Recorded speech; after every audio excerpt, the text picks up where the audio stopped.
tunaimba imba, tunacheza cheza, tunaruka ruka kwa sababu tumewekwa huru. Katutoa chini mavumbini, katuweka juu, tena katusogeza karibu na Mungu. Kuimba sisi hatuachi, tena tunakaza buti ili tufike kwake. Yeah, tumoja na kwa tuchache, maana tunaona nyingi baraka zake. Tunataka watu watoke duniani, tena waanze nami waokoke.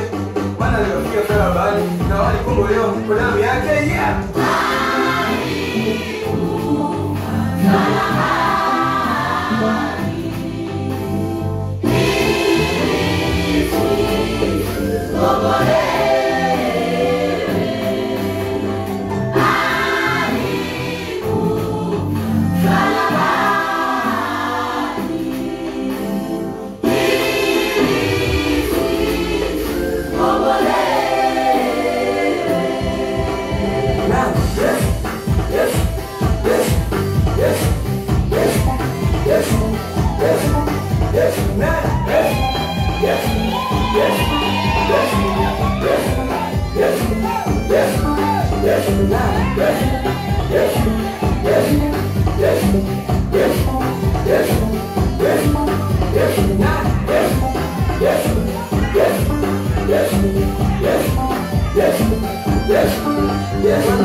Thank you.